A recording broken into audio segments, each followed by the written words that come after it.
Good morning everyone. चलिए continue करते हैं लॉगरिथम को। थोड़ा सा जो लास्ट लेक्चर में इम्पॉर्टेंट पॉइंट्स पढ़े थे उसको हम थोड़ा सा रिवाइज कर लेते हैं।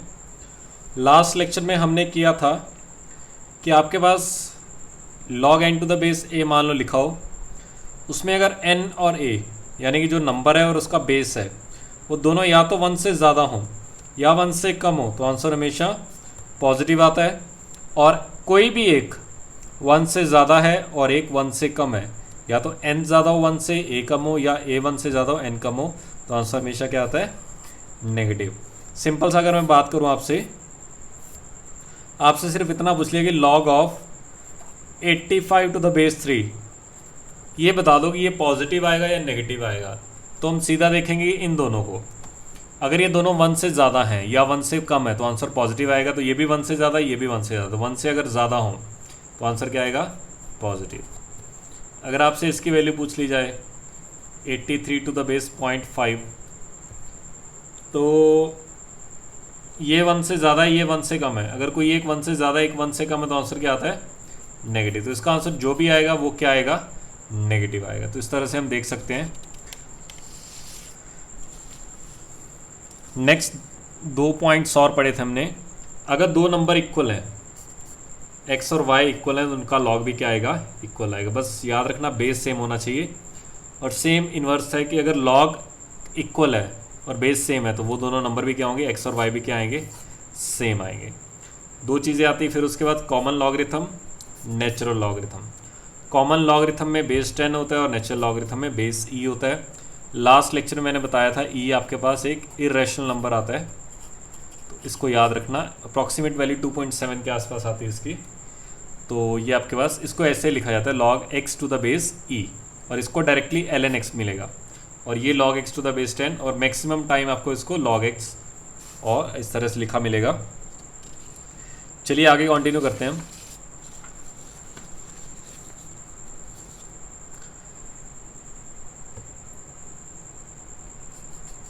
कुछ आपके पास प्रिंसिपल प्रॉपर्टीज ऑफ लॉगरिथम पढ़ते हैं।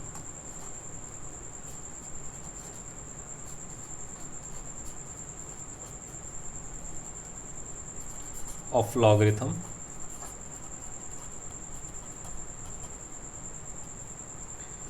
तो इससे बेसिकली है क्या? सारे का सारा टॉपिक इस पे, अगर ये आपको प्रॉपर्टीज आती हैं, जो भी 2-3 करेंगे आगे, 4 प्रॉपर्टीज करेंगे बेसिकली। अगर आपको ये 4 प्रॉपर्टीज आते हैं तो लॉग का आप कोई भी क्वेश्चन कर सकते हो, काफ़ी चीज़ें आसान हो जाएंगी। सबसे पहले लिख लेना, if m, n are arbitrary positive numbers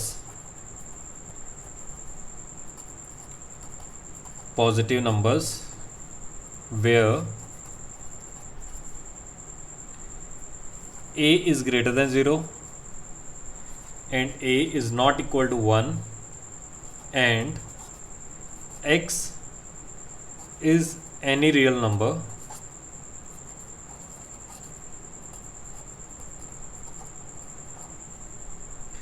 then पहला point, log of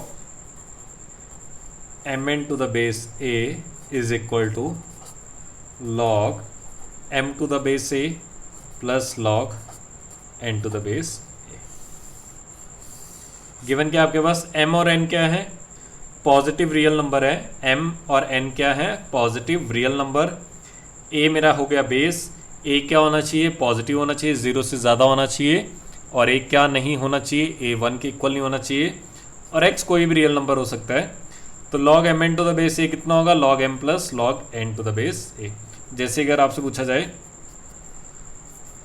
log of 6 यानी कि 2 इंटू 3 टू द बेस 5 पूछ लिया कि इसकी वैल्यू क्या आएगी, तो मैं इसको ऐसे भी लिख सकता हूँ। इसको लिख सकते हैं log of 2 to the base 5 plus log of 3 to the base 5।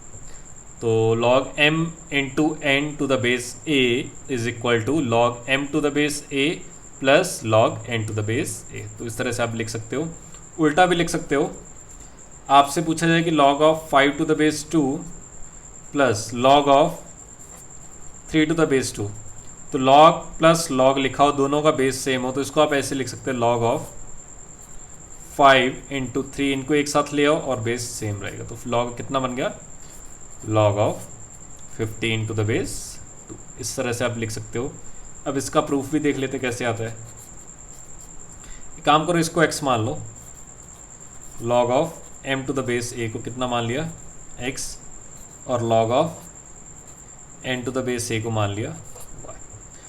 ये कौन सी फॉर्म है, लॉगरिथमिक फॉर्म। ये है मेरे पास लॉगरिथमिक फॉर्म। इसको ले जाओ एक्सपोनेंशियल फॉर्म में, तो एक्सपोनेंशियल फॉर्म में दिस मसाला m is equal to a की पावर x लिखते हैं, तो ये मेरे पास इसकी एक्सपोनेंशियल फॉर्म आ गई। सेम इसकी एक्सपोनेंशियल फॉर्म क्या बनेगी, इसका बन जाएगा n is equal to a की पावर y, तो ये मेरे पास इसकी एक्सपोनेंशियल फॉर्म आ गई। अगर अच्छे से देखोगे आपको ये चाहिए, इसको इसके इक्वल प्रूव करना है, यानी कि x प्लस वाई को इसके इक्वल प्रूव करना है, क्योंकि ये x हो गया, ये y हो गया। इसमें मेरे को ज़रूरत है mn की, m इंटू n। इसमें अगर आप अच्छे से देखोगे आपको m इंटू n की ज़रूरत है, तो मैंने यहाँ से m इंटू n निकाल लिया, तो ये आ गया m n is equal to, इस तरफ क्या बन जाएगा, a की पावर x इंटू a की पावर y। बेस सेम है जैसे कि, तो मल्टीप्लाई में पावर्स क्या हो जाएंगी, ऐड हो जाएंगी, तो ये बन जाएगा a की पावर x प्लस y। तो यहाँ से मेरे पास m इंटू n आ गया a की पावर x प्लस y। ये है मेरे पास एक्सपोनेंशियल फॉर्म। इसको हम कन्वर्ट करते हैं अब लॉगरिथमिक फॉर्म, क्योंकि मुझे जो भी आंसर चाहिए सारे का सारा लॉग की फॉर्म में चाहिए। ये है नंबर, ये है बेस और ये है पावर। तो लॉग में हमेशा कैसे लिखते हैं, लॉग ऑफ नंबर, तो नंबर क्या हो गया mn, और नीचे आता है base is equal to power. Power क्या है, x प्लस वाई। अच्छा, x किसके इक्वल है, log m to the base से, और y किसके इक्वल है, log n to the base से। तो ये कितना बन गया, log of m to the base से plus log of n to the base a। तो finally log of mn to the base a कितना आ गया, log m to the base से plus log n to the base a। तो इस तरह से आप लिख सकते हो। एक छोटी सी प्रॉब्लम और कर लेते हैं, एग्जाम्पल ले लेते हैं। जैसे अगर आपसे पूछा जाए log of 20 to the base 5 की वैल्यू पूछी जाए, तो काफ़ी मेथड है। इसको 2 इंटू 10 भी लिख सकते हो, 5 इंटू 4 भी लिख सकते हो, 10 इंटू 2 भी लिख सकते हो। तो इसको मैंने एक काम किया, इसको मैंने लिख दिया 5 इंटू 4। इसको मैंने क्या लिख दिया, 5 इंटू 4, क्योंकि 5 इंटू 4 कितना हो गया, 20 हो गया। तो log m into n to the base 8 कितना बन जाएगा, log 5 to the base 5 plus log 4 to the base 5। तो इस तरह से आप लिख सकते हो इस तरह क्वेश्चन को। तो लिखो इसको, फिर आगे बढ़ते हैं। बिल्कुल सिंपल है, लेकिन प्रॉपर्टी काफ़ी इंपॉर्टेंट है, ये आपको याद होनी चाहिए। Log of m into the base a is equal to log of m to the base a plus log of n to the base a। इसको यूज़ करना आना चाहिए कि यूज़ कैसे करते हैं। आने वाले टाइम में हम काफ़ी क्वेश्चंस करेंगे इस पे बेस्ड, और इसको यूज़ करेंगे किस किस तरह से इसको यूज़ किया जाता है। बस आपको याद होना चाहिए, और जहाँ पे भी आप स्टडी टेबल में पढ़ते हो उसके सामने लिख लेना इस प्रॉपर्टी को, ताकि धीरे धीरे आपको दिमाग में रट जाए सारी प्रॉपर्टी।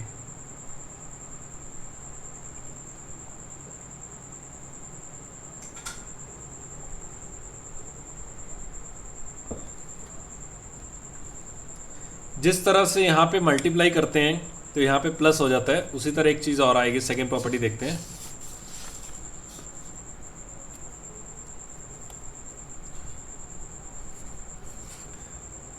अगर आपके पास लिखा हो log of m upon n to the base a, इसको लिख सकते हो आप log m to the base a minus log n to the base a।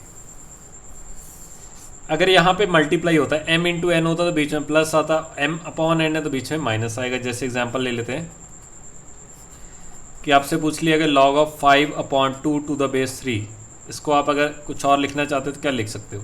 तो log m अपॉन n लिखा हो तो ये लिख सकते हैं आप log of 5 to the base 3 minus log of 2 to the base 3। इस तरह से लिख सकते हो। इधर से इधर भी जा सकते हो और इधर से इधर भी जा सकते हो। जैसे कि अगर आपसे पूछा जाए log of 7 to the base 5 minus log of 3 to the base 5, तो ये क्या बन जाएगा, log of 7/3 to the base 5। तो इस तरह से आप लिख सकते हो। कभी भी ये काम मत करना लॉग में, क्योंकि लॉग में ये कंसेप्ट नहीं चलता। काफ़ी बच्चे गलती कर देते हैं, जैसे log of m plus n to the base a, तो ऐसा में लिख देना कि इसको log m to the base a हो गया plus log of n to the base, ये गलत हो जाएगा। तो ये आपने नहीं लिखना, ऐसा मत मल्टीप्लाई, लॉग में ये कंसेप्ट नहीं चलता। अगर यहाँ पे मल्टीप्लाई होता तब यहाँ पे प्लस आता। उसी तरह ये भी मत लिखना कभी भी m minus N to the base, ऐसा मत सोचना कि log सर इसको यहाँ से मल्टीप्लाई कर दिया तो ये बन गया log of m to the base से, फिर बीच में माइनस था तो इधर माइनस लिख दिया और यहाँ पे लिख दिया log of n to the base. ये चीज़ गलत है। ये चीज़ इसमें एप्लीकेबल होती है जब डिवाइड होता है। प्रूफ हम फिर देख लेते हैं, इसका प्रूफ कैसे आएगा। इसका प्रूफ अपने आप ट्राई करना। जैसे हमने यहाँ पे किया था x माना y माना, उसी तरह इसमें भी क्या करना, x मानना y माना और m अपॉन n निकालना। यहाँ पे m इंटू n निकाला, देखो m अपॉन n करोगे तो ये माइनस हो जाएगा, तो यहाँ पे प्लस की जगह माइनस आ जाएगा। तो सिंपल सा कॉन्सेप्ट है। तो जैसे इससे पहले वाले का आपने आंसर निकाला था, प्रूफ किया था, वैसे ही इसका भी प्रूफ होगा। x और y मान के आपके पास आंसर आ जाएगा। तो लिखो इसको।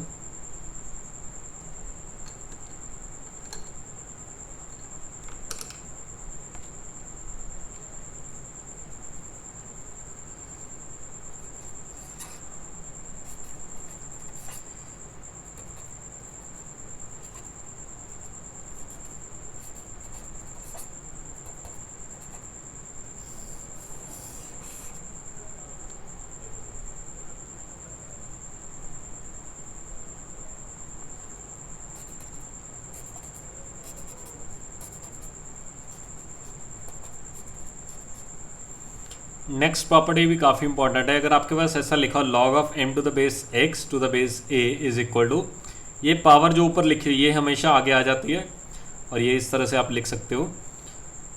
जैसे कि मैं अगर आपसे बात करूं कि log of 32 to the base 2 इसकी वैल्यू पूछी जाए। उस दिन मैंने एक लेक्चर में आपको बोला था कि आने वाले टाइम में हम हर क्वेश्चन को देख के किया करेंगे। उस दिन हमने इसको सॉल्व किया था x मान के, आज इसको x मान के सॉल्व नहीं करेंगे, आज हम इसको इस प्रॉपर्टी से सॉल्व करेंगे। तो मैं इसको ऐसे लिख सकता हूँ 32 को 2 की पावर 5 2। अभी मैंने बोला ये पावर आप आगे लेके आ सकते हो, तो 5 को आगे लेके अंदर बचा log of 2 to the base 2। और हम सभी अच्छे से जानते हैं अगर ये दोनों आइटम सेम हो तो इसका आंसर कितना आता है, 1 के इक्वल। तो 5 इंटू 1 कितना आ जाएगा, 5 के इक्वल। तो आप इसको डायरेक्टली देख के आंसर बता सकते हो कि इसका आंसर कितना आएगा, 5 आएगा। उसी तरह कुछ और कर लेते हैं, जैसे कि आपसे पूछ लिया है log of 81 to the base 3, तो 3 की पावर कितना लिखा हुआ है, 4 लिखा हुआ है और ये 3 लिखा हुआ, तो ये 4 आगे आ गया, अंदर क्या बचा log of 3 to the base 3 और इसकी वैल्यू कितनी आती है, 1 आएगी। तो आंसर कितना आएगा, 4 इंटू 1 यानी कि 4 के इक्वल। तो ये प्रॉपर्टी काफ़ी काम आती है, इसको याद रखना। बस याद रखना अंदर m पॉजिटिव होना चाहिए। कुछ आगे हम केसेस देखेंगे उसमें कुछ चेंजेस आएंगे।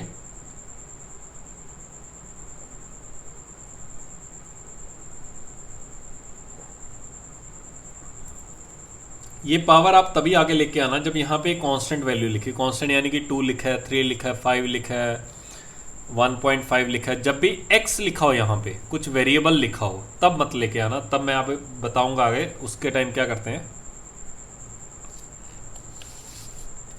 जैसे इसमें क्या था, इसमें हमारे पास कांस्टेंट वैल्यू थी 32, एक कांस्टेंट वैल्यू है इसलिए हम आगे लेके आए। 81 भी एक कांस्टेंट वैल्यू है इसलिए हम आगे लेके आए। अगर आप ऐसा लिखा हो कुछ x² टू द बेस 2 लिखा हो तो इसको ऐसे मत लिख देना 2 log x to the base 2, ये गलत हो जाएगा। इसको मैं बताऊंगा आने वाले टाइम में, एक और टॉपिक पढ़ेंगे, मॉडुलस पढ़ेंगे। जब वो पढ़ लिया उसके बाद मैं आपको बताऊंगा कि इसका कंसेप्ट क्या आता है। इसमें आप आगे नहीं लेके आ सकते, हाँ ऊपर लेके जा सकते हो। इसको आप ये लिख सकते हो, इसको आप ये लिख सकते हो, लेकिन इसको आप ये नहीं लिख सकते। तो इसका ध्यान रखना, ये आप लिख सकते हो। पावर ऊपर लेके जानी है, एक्स के ऊपर लेके जा सकते हो, लेकिन पावर को आगे लेके आना है वो आप नहीं ला सकते, क्योंकि एक्स एक वेरिएबल है, ये वेरिएबल नहीं है, ये कांस्टेंट वैल्यू है। ये 32 है तो 32 ही रहेगा, एक्स कुछ भी आ सकता है। तो इसका ध्यान रखना, यहाँ पे बच्चा गलती करता है काफ़ी जगह। हाँ, इसी पे बेस्ड मैं प्रॉब्लम करवाता हूँ कुछ, कि आप आगे लेके आने से होगा क्या। बेसिकली आपसे पूछ लिया कि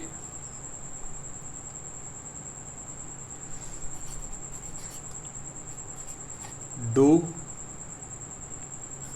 log x square to the base 2 is equal to 4 and 2 log x to the base 2 is equal to 4 have same solutions, have the same solution।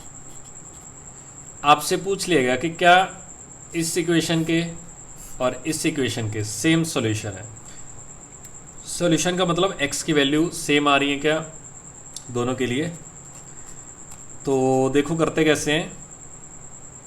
अभी मैंने बोला, ये देखो आपको अभी मैंने जो कंसेप्ट कराया था कि आप 2 को आगे नहीं लेके आ सकते, इसमें आपने क्या, इन दोनों में डिफरेंस क्या है।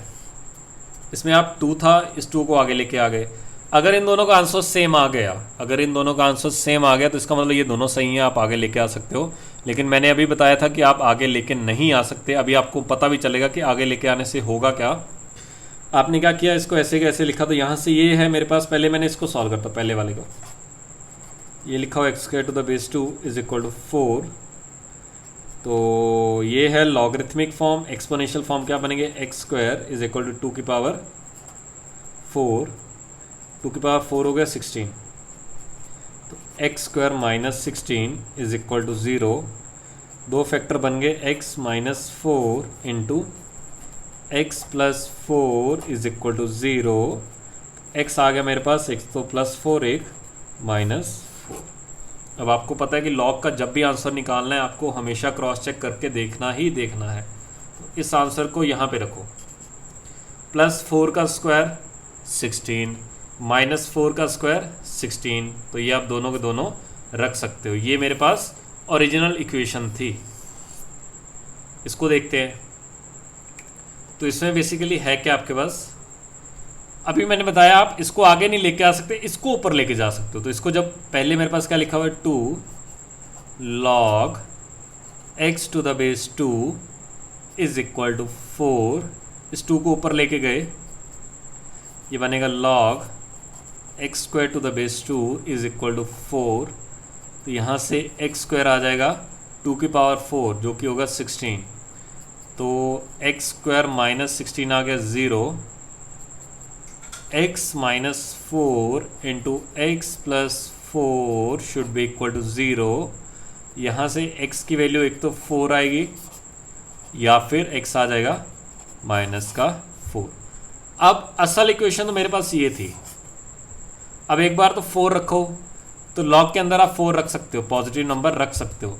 और एक बार माइनस 4 रखो, यहाँ पे माइनस 4 रखोगे तो लॉग के अंदर क्या आ जाएगा, नेगेटिव हो जाएगा। तो ये आंसर क्या हो जाएगा, ये आंसर आपके पास रिजेक्ट हो जाएगा। लेकिन आप बोलोगे सर आपने यहाँ पे -4 क्यों रख दिया, क्योंकि ये x का स्क्वायर था, तो -4 का स्क्वायर क्या बन जाएगा, 16 बन जाएगा। लेकिन यहाँ पे ये स्क्वायर कैसे आया, पहले मैंने, मेरे पास असल क्वेश्चन तो ये था ना, ये तो कैसे आया, प्रॉपर्टी लगाने के बाद।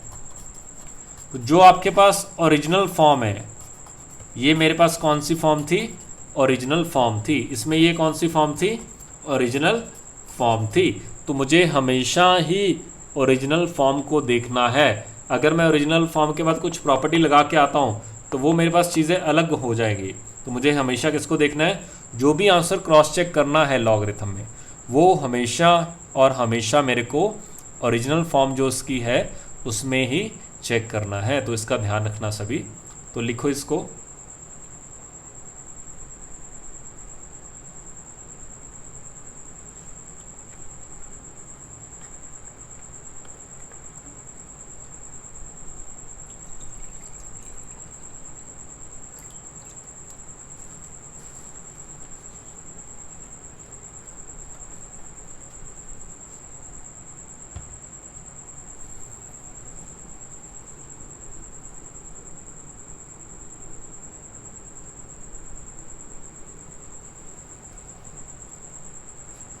चलिए आगे बढ़ते हैं। इसी से मिलता जुलता क्वेश्चन एक और करते हैं।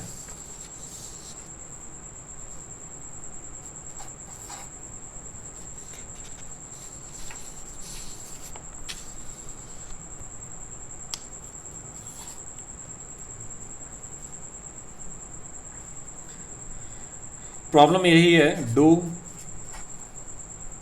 इक्वेशन आपके पास लिखी हैं, log X square minus 1 to the base 2 is equal to 3 and log x plus 1 to the base 2 plus log x minus 1 to the base 2 is equal to 3 have the same solution.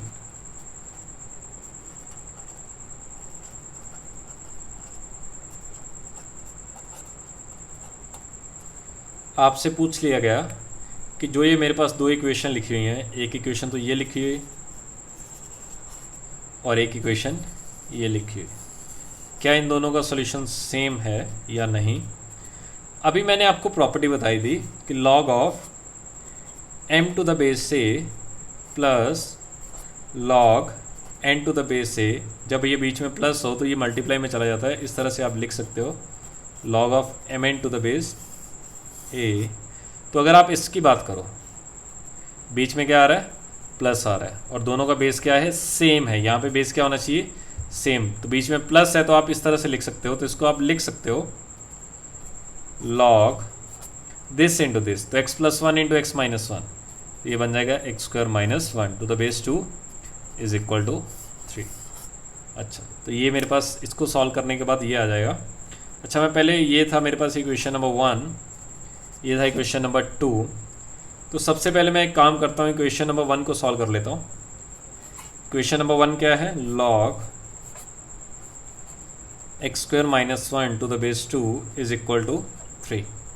ये है logarithmic form, इसको आप लेके जाओ exponential form में। तो यहाँ से X square minus 1 is equal to आएगा 2 की पावर 3, 2 की पावर 3 कितना आ जाएगा, 8। ये आ गया X square minus 9 is equal to 0। X minus 3 into X plus 3 should be equal to 0। तो यहाँ से x की दो वैल्यूज़ आएंगी, एक तो आएगा x is equal to plus 3 और एक आएगा x is equal to minus 3। अब इस आंसर को हमें क्रॉस चेक करना है कि क्या ये आप लॉग के अंदर रख सकते हो या नहीं। तो ये था क्वेश्चन मेरे पास, असली क्वेश्चन ये था। जैसे ये इसको मैंने लिखा प्लस 3 का स्क्वायर 9, 9 माइनस 1 8, तो ये आंसर आ सकता है। फिर रखा माइनस 3, माइनस 3 का स्क्वायर भी कितना आएगा, वो भी प्लस 9 आएगा, 9 माइनस 1 8। लॉग के अंदर आप 8 भी रख सकते हो। तो पहले वाले के जो आंसर आएंगे वो क्या आएंगे, दोनों प्लस 3 और माइनस 3 भी आएंगे। सेकेंड वाले को देख लेता हूँ। जो सेकेंड वाले की सही फॉर्म थी वो तो थी log x plus 1 to the base 2 plus log x minus 1 to the base 2 is equal to 3। ये मेरे पास ओरिजिनल फॉर्म है। इसको सॉल्व करने के बाद ये आया था, इसको सॉल्व किया तो कितना आया, log x square minus 1 to the base 2 is equal to 3। तो यहाँ से देखो ये सेम चीज़ें लिखी हुई हैं, ये दोनों सेम है, तो आंसर यही आएगा फाइनली। एक तो आएगा x इज इक्वल टू 3 और एक आएगा x is equal to minus 3।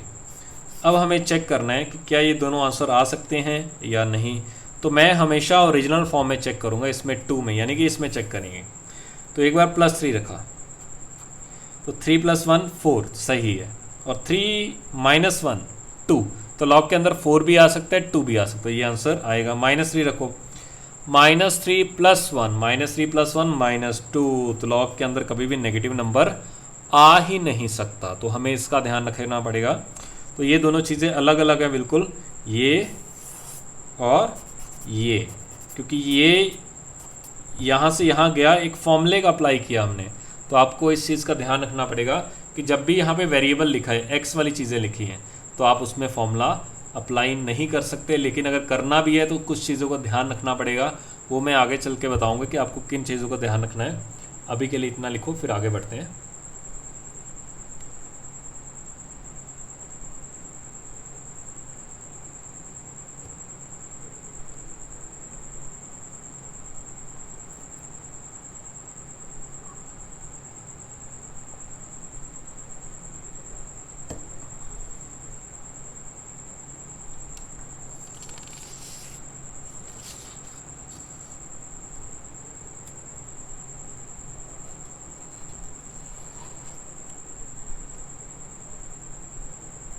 Next एक काफ़ी इंपॉर्टेंट थ्योरम आती है, base changing theorem.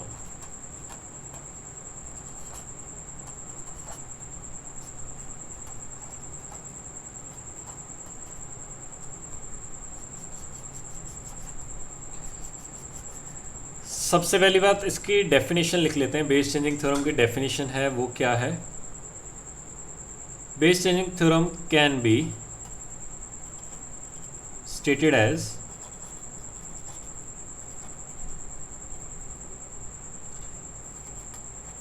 quotient of the logarithm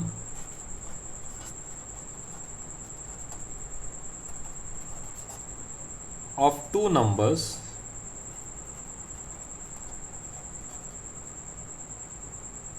is independent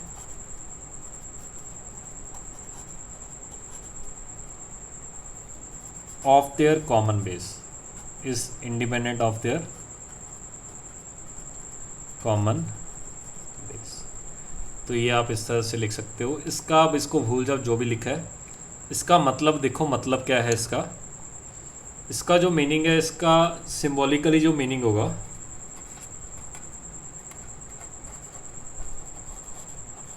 symbolically इसको कैसे लिख सकते हैं? log a to the base c upon log b to the base c is equal to log a to the base। ये आपको याद रखना कि दो लॉग क्वेश्चन में लिखे हैं, डिवाइड में लिखे हुए हैं, दोनों का बेस सेम है। Question of logarithm of two numbers, दो नंबर्स का लॉग लिखा हुआ है, is independent of their common base. ये दोनों का बेस अगर c कॉमन है तो वो इससे इंडिपेंडेंट आएगा। उसको आप ऊपर वाले को ऊपर लिख दो और नीचे वाले को यहाँ पे लिख दो। जैसे कि इसका प्रूफ अभी देखते हैं, पहले कि मैं थोड़े एग्जांपल देखता हूँ। जैसे log 5 टू द बेस 2 लिखा हुआ है upon log 3 to the base 2, तो दो लॉग का क्वेश्चन लिखा हुआ है, तो ये अपने कॉमन बेस से इंडिपेंडेंट आएगा। इसको आप ऐसे भी लिख सकते हो log 5 टू द बेस 3। इसको आप आगे ऐसे भी लिख सकते हो, इसी को ही log 5 to the base 10 upon log 3 to the base 10, क्योंकि बेस पे वो कभी डिपेंड करेगा ही नहीं, बेस पे वो कभी डिपेंड करेगा ही नहीं। चाहे 10 है तब भी कोई बात नहीं, चाहे 2 है तब भी कोई बात नहीं। इसको आप हमेशा इसको भी ऐसे लिख सकते हो, इसको भी ऐसे, और इसको ऐसे भी लिख सकते हो, और इसको ऐसे भी लिख सकते हो। जैसे कि अगर मेरे से पूछा जाए log of 7 to the base 5, इसको मैं ऐसे भी लिख सकता हूँ log 7 to the base 2 upon log 5 to the base 2। बस याद रखना ऊपर नीचे बेस सेम होना चाहिए। इसको मैं ऐसे भी लिख सकता हूँ log 7 to the base 3 upon log 5 to the base 3। इसको आप ऐसे भी लिख सकते हो log 7 to the base 7 upon log 5 to the base 7। अब आपको पता है कि log 7 टू द बेस 7 की वैल्यू कितनी आती है? 1, और नीचे क्या लिखा हुआ है? log 5 to the base 7। तो आप log 7 टू द बेस 5 को क्या लिख सकते हो? 1 upon log 5 to the base 7। तो जब भी आपको इसका रेसिप्रोकल निकालना है तो इसका रेसिप्रोकल ये आता है। रेसिप्रोकल क्या आता है? 1 अपॉन ये आ गया। x का रेसिप्रोकल क्या होता है? 1 अपॉन x। तो इसका रेसिप्रोकल क्या करना है? 1 अपॉन लिख दो और इन दोनों को इंटरचेंज कर दो। सिमिलरली अगर आपको मेरा पूछा जाए कि log of a to the base b को क्या लिख सकते हो 1 अपॉन में, तो इसको लिख सकता हूँ 1 upon log b to the base a। इन दोनों को इंटरचेंज कर दो। उसी तरह आपसे पूछा जाए कि 1 upon log 3 to the base 5 का, इसको ऊपर लेके जाना न्यूमरेटर में, तो क्या लिख सकते हैं? log 5 to the base 3। तो याद रखना काफ़ी इंपॉर्टेंट है, इस प्रॉपर्टी को आप यूज़ कर सकते हो। तो हमने बेसिकली रिजल्ट क्या निकाला कि log a to the base b को आप क्या लिख सकते हो? 1 upon log b to the base a। तो अगर इसको मल्टीप्लाई कर दूँ मैं यहाँ पे, तो log a to the base b into इसको मल्टीप्लाई किया log b to the base a, कितना आ गया? 1 के इक्वल। उस दिन मैंने बताया था अगर किन्हीं दो नंबर को मल्टीप्लाई करने पे अगर आंसर 1 आ गया तो यानी कि वो दोनों एक दूसरे के क्या है? रेसिप्रोकल। तो इसको और इसको मल्टीप्लाई करके कितना आ गया? 1। तो log of a to the base b into log of b to the base a कितना आ जाएगा? 1 के इक्वल आ जाएगा। तो आपको अगर यहाँ पे भी लिख लेते हैं कुछ, तो अगर मैं सिंपल सा एक क्वेश्चन पूछूं आपसे कि log 3 to the base 2 into log 2 to the base 3, इसकी वैल्यू कितनी आएगी? तो बिना सोचे आंसर कितना आ जाएगा? 1, क्योंकि log 3 to the base 2 अगर ये इंटरचेंज कर दो, ये दोनों एक दूसरे के रेसिप्रोकल हैं, रेसिप्रोकल, तो आंसर कितना आएगा? 1 के इक्वल आएगा। तो ये आपको काफ़ी इंपॉर्टेंट है, ये आपको याद रखनी है, इसका यूज़ करना आना चाहिए। किस तरह से यूज़ कर सकते हो? ऐसे भी लिख सकते हो, इस तरह से भी लिख सकते हो। इसको आप बेस 2 भी बना सकते हो कॉमन, बेस 3 भी बना सकते हो, बेस 7 भी बना सकते हो। तो इसको आप रिजल्ट इस तरह से लिख सकते हो, क्योंकि ये हमेशा क्या आएगा? इंडिपेंडेंट आएगा किससे? ऑफ देयर कॉमन बेस से। अगर ऊपर नीचे कॉमन बेस है तो वो उससे इंडिपेंडेंट आएगा। इंडिपेंडेंट का आपको मतलब पता है कि उस पर कभी भी डिपेंड नहीं करेगा। तो आप इस तरह से लिख सकते हो। तो लिखो इसको, फिर देखते हैं आगे।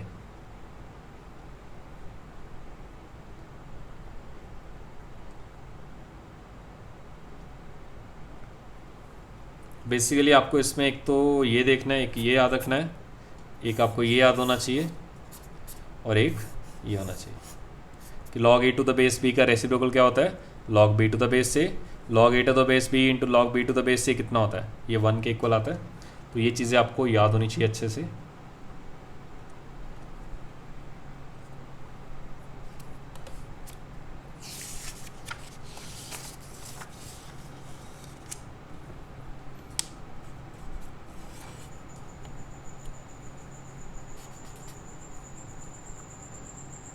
एक रिजल्ट और लिख लेते हैं, log a to the base b into log b to the base c into log c to the base d।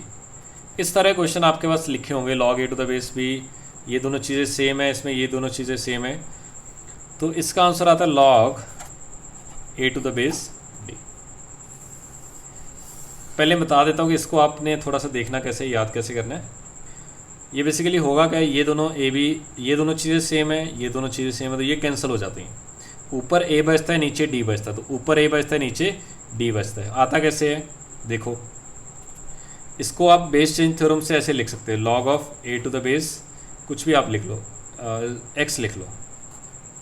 तो अगर ऊपर आपने बेस एक्स लिया तो नीचे भी आप बेस एक्स ही लोगे। तो इसको आप ऐसे लिख सकते हो। उसी तरह इसको भी बेस एक्स ले लो, क्या लिख सकते हो? log b to the base x upon log c to the base x।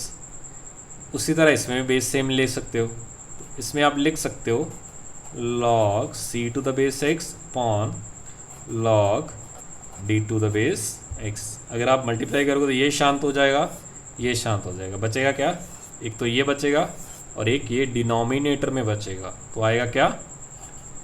log a to the base x plus log d to the base x। अब इसमें दोबारा फिर बेस चेंज थ्योरम लगा दो। इन दोनों का बेस सेम है, इसका भी कितना है? x है, इसका भी बेस कितना है? x है। तो कॉमन बेस से ये हमेशा इंडिपेंडेंट आएगा। तो कॉमन बेस से इसको आप ऐसे लिख सकते हो। क्यों? अभी मैंने बताया कि log of a to the base c upon log b to the base c, इन दोनों का अगर कॉमन बेस है, इसका भी c है, इसका भी c है, तो इसको आप ऐसे लिख सकते हो, ऊपर वाले को ऊपर, नीचे वाले को यहाँ पे बेस में लिख सकते हो। तो इस तरह से आप देख सकते हो। तो इस तरह का कोई भी प्रॉब्लम आता है, जैसे log 10 to the base 9 into log 9 to the base 8 into log 8 to the base 7, ये चलते गए इस तरह से। और आखिरी लिखा हमने log 3 टू द बेस 2। ठीक है, इस तरह से वैल्यू आपसे पूछ ली कि इसकी वैल्यू कितनी आएगी। तो अगर मैं अच्छे से देखूँ, ये इससे कैंसिल होगा, ये इससे कैंसिल, इस तरह से कैंसिल होते जाएंगे। ऊपर 10 बचेगा, नीचे 2 बचेगा आखिरी में। तो आंसर इसका कितना आ जाएगा? log 10 to the base 2। तो इस तरह की प्रॉब्लम्स को आप इस तरह से सॉल्व कर सकते हो। तो आखिरी में इसका आंसर क्या आएगा? कुछ इस तरह से आएगा। एक सीरीज़ ऐसे बनती है और एक सीरीज़ ऐसे बनती है। देखो, log, आप उसको लिख लो, जैसे प्रॉब्लम हम बना ले इसमें 9 to the base 10 into log 8 to the base 9 into log 7 to the base 8 into log 6 to the base 7, इसकी वैल्यू पूछ ली। अगर इसमें देखोगे तो कुछ इस तरह से कट रहे हैं सारे, इसमें चेक करोगे तो इस तरह से कट रहे हैं, देखो ये कटा, ये कटा, ये कटा, तो इसका आंसर क्या बचेगा, लॉग ऊपर कौन बचा 6, नीचे कौन बचा 10, तो ऊपर कौन बचा 6, नीचे कौन बचा 10। तो आप इसको इस तरह से कर सकते हो। प्रूफ इसका फिर वही इस तरह से आएगा, इसका प्रूफ भी। तो आप इस तरह के रिजल्ट को आप डायरेक्टली सॉल्व करना, इसमें कहीं पे भी टाइम मत ख़राब करना। तो लिखो इसको,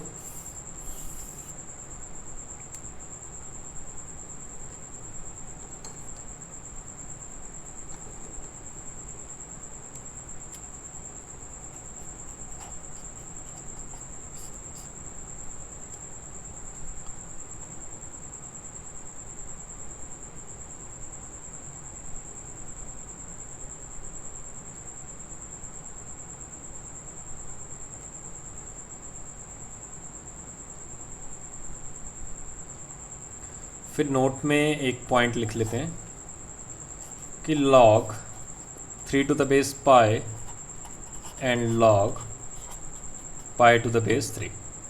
अब हम ऑलरेडी पढ़ चुके हैं इन दोनों में रिलेशन क्या है। अगर इन दोनों को इंटरचेंज कर दिया, ये क्या हो जाते हैं, is reciprocal to each other. तो अगर आप इन दोनों को मल्टीप्लाई करते हो, जैसे कि log 3 to the base pi into log pi to the base 3, इन दोनों का मल्टीप्लाई करो, कितना आएगा 1 के इक्वल आएगा। तो कभी भी आप किसी नंबर को उसके रेसिप्रोकल से मल्टीप्लाई कर दोगे तो उसका आंसर कितना आएगा, 1 के इक्वल आ जाएगा। तो आज के लिए इतना ही काफ़ी है, बाकी हम नेक्स्ट क्लास में इस पे बेस्ड कुछ क्वेश्चंस करेंगे। अभी आपका ऑलमोस्ट जो भी इसकी थ्योरी है वो ख़त्म हो चुकी है, बस एक टॉपिक बचा हुआ है, वो हम देखेंगे 1-2 लेक्चर्स के बाद। इसके बाद हम काफ़ी क्वेश्चंस करेंगे इसके ऊपर बेस्ड, तो आप इसको एक बार रिवाइज कर लेना। DPP नंबर 2 आपको कल ग्रुप पे मिल जाएगी, व्हाट्सएप ग्रुप पे। वो बेसिकली जो हमने बेसिक मैथमेटिक पढ़ा था उसके ऊपर बेस्ड है। वो क्वेश्चन मैंने सारे क्लास में करवा दिए हैं, लेकिन फिर भी एक बार रिवीजन के लिए आप सारे के सारे क्वेश्चन दोबारा फिर करना। वो आपको सारे लेक्चर नोट्स में मिल जाएंगे, लेकिन लेक्चर नोट को बिना देखे हुए कुछ भी उन क्वेश्चन को दोबारा फिर करना, ताकि आपको सारे के सारे फॉर्मूला से याद हो जाएं। तो वो मैं आपको कल को अपलोड कर दूंगा उस पर अपने व्हाट्सएप ग्रुप पे, तो उसको सॉल्व करना।